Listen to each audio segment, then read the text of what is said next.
गलतियों के नाम पौलुस रसूल का खत बाब 3। आए नादान गलतियों, किसने तुम पर अफसून कर लिया? तुम्हारी तो गोया आंखों के सामने यीशु मसीह सलीब पर दिखाया गया।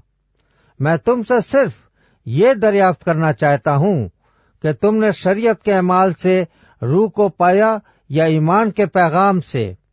क्या तुम ऐसे नादान हो कि रूह के तौर पर शुरू करके अब जिस्म के तौर पर काम पूरा करना चाहते हो? क्या तुमने इतनी तकलीफें बेफायदा उठाई? मगर शायद बेफायदा नहीं। बस जो तुम्हें रूह बख्शता और तुम में मौजिज़े जाहिर करता है, क्या वो शरीयत के अमाल से ऐसा करता है या ईमान के पैगाम से? चुनांचे अब्राहम खुदा पर ईमान लाया और ये उसके लिए रास्तबाजी गिना गया। बस जान लो कि जो ईमान वाले हैं वही अब्राहम के फर्जंद हैं। और किताब मुकद्दस ने पेशतर से ये जानकर कि खुदा गैर कौमों को ईमान से राजबाज ठहराएगा, पहले ही से अब्राहम को ये खुशखबरी सुना दी।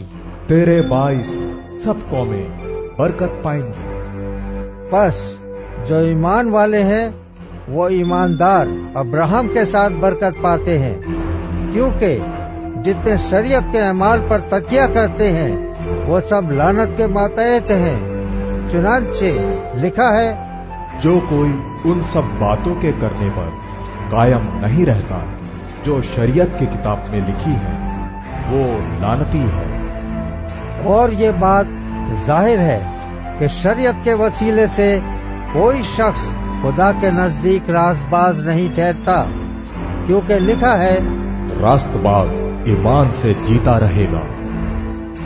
और शरीयत को ईमान से कुछ वास्ता नहीं, बल्कि लिखा है, जिसने इन पर अमल किया वो इनके सबब से जीता रहेगा। मसीह जो हमारे लिए लानती बना, उसने हमें मोल लेकर शरीयत की लानत से छुड़ाया, क्योंकि लिखा है, जो कोई लकड़ी पर लटकाया गया वो लानती है, ताकि मसीह यीशु में अब्राहम की बरकत गैर कौमों तक भी पहुँचे और हम ईमान के वसीले से उस रूह को हासिल करें जिसका वादा हुआ है। अय भाइयों, मैं इंसान के तौर पर कहता हूँ कि अगरचे आदमी ही का अहद हो, जब उसकी तस्दीक हो गई तो कोई उसको बातिल नहीं करता और न उस पर कुछ बढ़ाता है। बस अब्राहम और उसकी नस्ल से वायदे किए गए। वो ये नहीं कहता कि नस्लों से, जैसा बहुतों के वास्ते कहा जाता है, बल्कि जैसा एक के वास्ते कि तेरी नस्ल को, और वो मसीह है।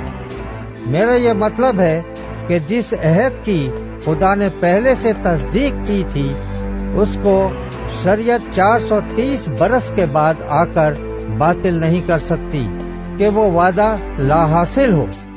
क्योंकि अगर मिरास शरीयत के सबब से मिली है तो वादे के सबब से न हुई, मगर अब्राहम को खुदा ने वादे ही की राह से बख्शी।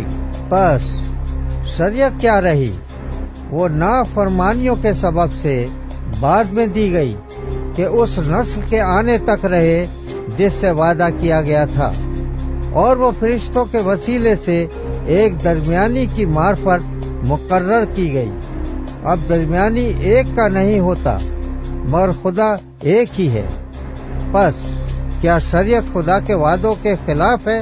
हरगिज नहीं, क्योंकि अगर कोई ऐसी शरीयत दी जाती जो जिंदगी बख्श सकती तो अलबत्ता राजबाजी शरीयत के सबब से होती। मगर किताब मुकद्दस ने सबको गुनाह का मातहत कर दिया, ताकि वो वादा जो यीशु मसीह पर ईमान लाने पर मौकूफ है, ईमानदारों के हक में पूरा किया जाए।